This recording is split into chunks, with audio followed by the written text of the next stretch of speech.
Hello, my name is Chloe, welcome to my channel. Today I'm going to talk you through the 13 books I read in January.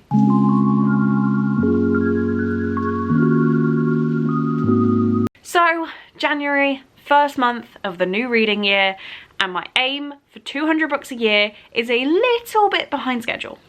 We're 3 books behind schedule. It's okay. It can be easily changed. But I have 13 books to talk to you guys about, one of which was a bit of a chunker that may have slowed my reading down, so I'm trying not to be hard on myself. And saying that, it's not even in this stack. I've gotten up 8 times before filming this video, so quick pause away from the camera again. Okay, as always, I'm going to run you through my stats first, so I am looking down at my notes. I read 13 books, as I said, and 11 of those were physical books, 2 of them were audio. I had 3 5-star reads, 3 4.5-star reads, 2 4 stars, 1 3.5 star, 1 2-star, 1 1-star, and 2 books that I didn't rate. The total number of pages I read this month was 4,596, so just shy of that 5,000 mark. I should say that that meant my average rating was a 3.9, which is pretty high for me. The pages read came out at equivalent of 148 pages a day and an average of 354 pages per book. That was the average length of the books. So I'm going to start with the books I didn't rate, the first one being Immune by Philip Detmer. There will be a whole video coming out in 4 days, next Thursday, about this book. So I won't talk about it again here, but I did read this one. It's part of the 13. There is just a whole separate video that will be coming out very soon. And the second book that I didn't rate is Girls in Love by Jacqueline Wilson. This is the first book in the Girls series. So we have Girls in Love, Girls in Tears, Girls Under Pressure, and Girls Out Late. So this is about 3 girls in year 9. We have Nadine, Magda, and we have, I want to say Ellie? Yes, Ellie. And it is all about what they believe is expected of them as year 9 girls becoming adults. I can definitely, God, I sound like I'm old now. I can definitely think fondly back to the days of year 9 and how you feel like you have to have a boyfriend, you have to have kissed someone, or you just aren't doing it right. And I can fully put myself in this space because I was also reading this book around this time. So this was part of my mini series that I have literally been filming for about 2 years now and you have never seen, of me reading Jacqueline Wilson books that I read as a kid. So I'm thinking of editing that up to now and calling it part 1 and releasing it for you guys very soon because it goes back to when I lived at my parents' house. So it's a very old video. When I met Jacqueline Wilson at Yauk, she did mention to the crowd about how she'd love to revisit the girls from this series. So I thought now is the perfect time to reread this series and hold on to them in case she does do that. I see why I loved this as a kid. I've given it no rating because I don't think I could marry it up in my head to what I've been rating otherwise this month. I did enjoy it. I don't think it's amazing, but I see why I thought it was amazing. So I've just given it no rating to not impact the ratings on Goodreads, when I know that if I would have read this as the desired target audience, which I did do, I can see why then it would have been a 5-star. Did that make any sense? I don't know. The 1-star book. So I outright hated The Twife of Code by Janice Hallett. No one is surprised. So The Appeal is one of my favourite books. I really do enjoy it. It's a 4.5, 5-star for me. But this one, I did not like it at all. This follows the story of Stephen, who however many years ago finds an old book, and it's kind of like Enid Blyton. It's Edith Twyford, so Enid Blyton. Finds this old book and the teacher like really freaks out about it. We're now 40 years in the future and Stephen has been in prison, and on his release from prison he is recording his whole life through voice notes, which is what we're reading, and he is trying to track down his teacher and find out what happened to her, and also solve the Twife of Code from the books. But basically the mystery sucked, like actually sucked, and the whole reveal, if we can even call it a reveal, was just stupid. I do have more comprehensive thoughts written down, but I have not refreshed myself before coming back to these. The one thing I could not understand is how we were branding this as audio files, because they aren't. So there are lots of places in this book where it would drift back to like, he saw this, he touched this, like literally describing it as if you're writing it, not how you would say it. And I just really did not like the writing. I really did not like the choice of just voice notes. They also did like a voice note to text, like a speech to text, where it hadn't picked up the word correctly, but on purpose. So it would say the word mustard quite a lot, meaning must have, but mustard. Not a fan. I wanted to show you my 2-star book, but I don't have it anymore. That is An Unwanted Inheritance by Imogen Clark, and I did actually make a TikTok on the day I read this book, so if you want to go check that out, I will link it in the description. But this is a book about a lady who finds £250,000 in cash under her dead father-in-law's bed. And the entire book is about what they should do with this money and what the right thing to do morally is. Her husband has 2 siblings, a brother and a sister, and they are both going through different things that need cash. But our main character is uptight and she does not want to do anything wrong. She wants no lies, whatever. It was more of a look at family relationships and dealing with conflict than it was knowing what to do with this money. But saying that, the part of this book that was knowing what to do about the money genuinely pained me. I'm sure we all know, watching this video, that I am now a qualified accountant, and although I don't claim to be completely proficient in tax law, I do know a little bit about inheritance tax, and it was painful. It was painful. I literally wanted to pull them aside and be like, okay, this is what you have to do, and your solution does not get around the problem of paying this tax. Like, we can think of better ways. I'm not saying we can't. There are rules, and they believed they had followed the rules, especially when the reveal came about at the end and they still didn't. So tax brain really took over, and I had to give this 2 stars. Next up, my 3.5-star book also isn't here because I've given it to a girl at work, and that is Salt and Sugar by Rebecca Carvalho. I ended up listening to the audiobook of this. I was lucky enough to be sent a physical ARC from Harper 360 YA. Sadly, I was a little bit delayed in reading it because of my exams at the end of last year, but I did finally pick it up and I thought it was really cute. This is a story about 2 rival bakeries, and they are in Brazil. And the 2 bakeries are like family bakeries, and there's been a family feud for generations. And our 2 main characters believe, I can't even remember their names. If you guys have not been around a long time, I don't remember character names. It's a thing. So they are in a bit of a rivalry with themselves due to the families. There are competitions at school where they are trying to be the better, show that they're from the better bakery, and they inevitably decide that they are going to be the couple to end this family feud. It was sweet. There was a lot of stuff in here about grief and just family relationships that can be a little bit strained. So I really did enjoy it. I thought it was quite moving. I thought it was cute, but it just didn't have a really lasting impact on me. And that's where I kind of had to cap it at 3.5 stars. Because for me, a 4-star, I have to feel. And I didn't quite feel this one. Speaking of 4 stars, I have 2 very different books here. The first one is What Lies Between Us by John Mars, which I am immediately putting in my suitcase like packing area for the mother-in-law.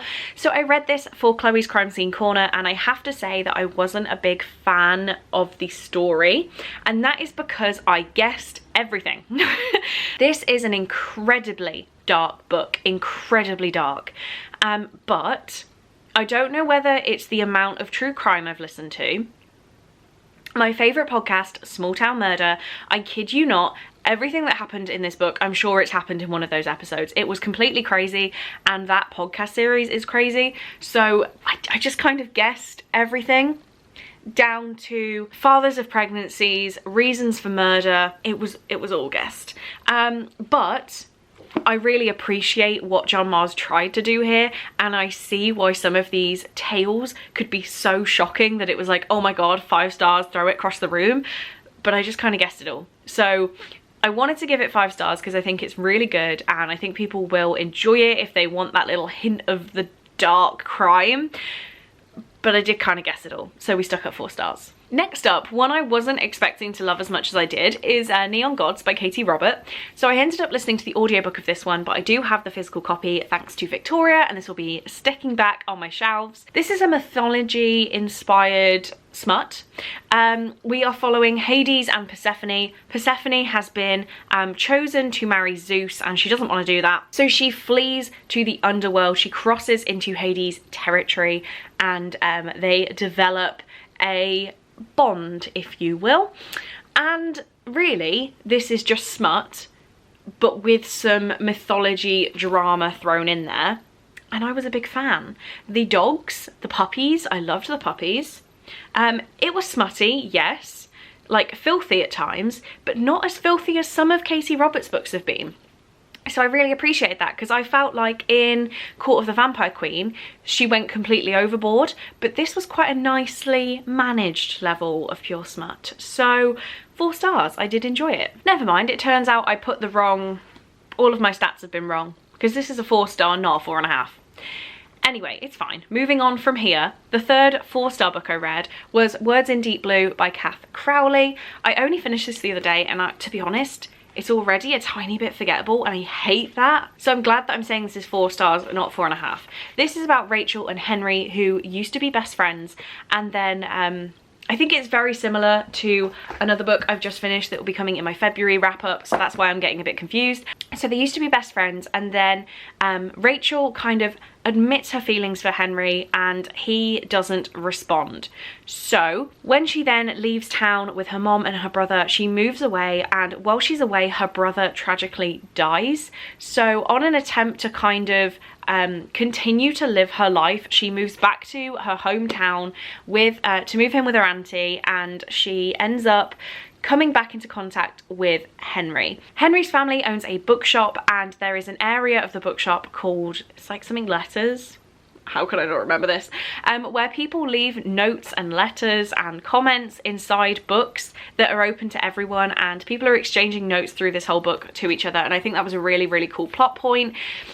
The whole story is kind of, half of it is about grief and her dealing with the loss of her brother, and the other half is like a teen drama romance where Rachel is in love with Henry, but Henry's in love with Amy, and Rachel doesn't think Amy is good enough for Henry.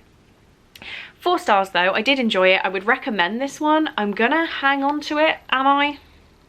I don't know. I think I need to decide whether to hang on to this one, because I did just forget about it and I only read it like this week. I think I might let this one go. I have a massive collection. Do I need this? Probably not. Am I going to be sad if I get rid of it? Probably. So I know that I said I gave it 4 stars. It's a potential unhaul because I'm only keeping books that I know I will come back to now. So I was really brutal with my unhauling. It used to be if anything got below 3 stars, it would go. Then it was if it was 3 stars, it would go. Now I'm thinking I have to know I want to read it again for it to stay in my collection. So I don't know, I'm trying to be brutal. Okay, we then have 2 4.5 star reads. They're very different. So we'll start with Get a Life, Chloe Brown by Talia Hibbert. I read this for Victoria's Sister Along, and the live show for that is actually tomorrow when you're watching this. So I will link it ready on Victoria's channel, and obviously if you're watching this video late, it will be live. So this is about Chloe Brown, who is chronically ill. After having a near-death experience, she decides to write a list that will help her get a life. She moves out of her parents' house into like a flat complex where Red is the kind of handyman guy for the flats, and she hates him. I don't know why she hates him, but she hates him. Then, you know, inevitably she doesn't hate him anymore. And it's just really cute romance. I don't really know what more to say about it. Like, Red looks like a little bit of a bad boy. He's got tattoos, he's got a motorbike, and she's really stuck up princess. It's just a cute romance. I'm sure the ladies reading this for Victoria's Sister Along, because I was not technically drafted for this book, but I did want to reread it, I'm sure they have better thoughts, so the live show will be linked. Next up, I read Fierce Fragile Hearts by Sarah Bernard, and I loved this book. It was just shy of a 5 star for me, but trust me, it was nearly there. This is about Suzanne, who is one of the main characters in Beautiful Broken Things, which sadly I didn't enjoy that much. This book completely blew it out of the water. So in that book, without spoiling it too much, Suzanne's going through some stuff, and that's all I'll say.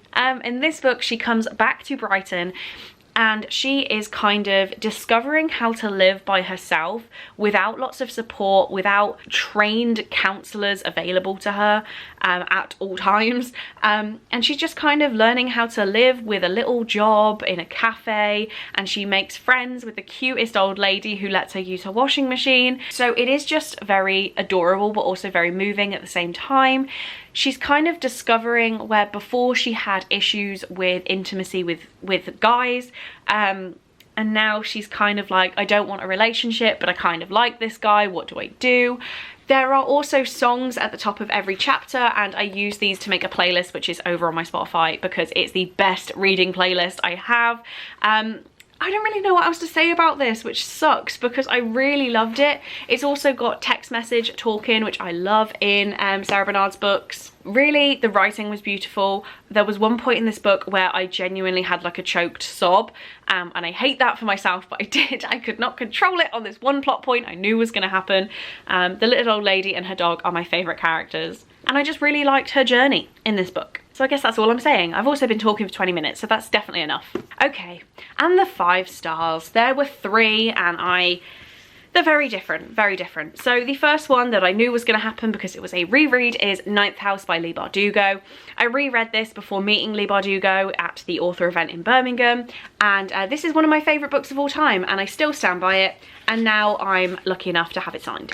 So this is a book about Alex Stern, who is drafted into the Ninth House, into Leith, which is a kind of watching, judging role over the secret societies of Yale University.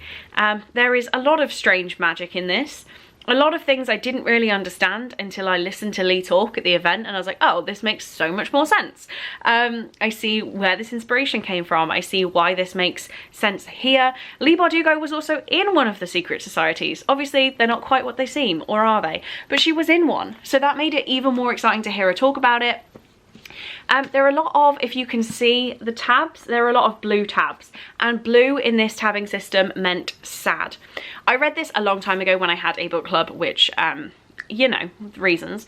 But one of the things we definitely talked about is how many sad elements there are to this story. Alex is not from the best background. She's got herself in a lot of trouble. She's got herself in some horrific situations and has a lot of trauma from that.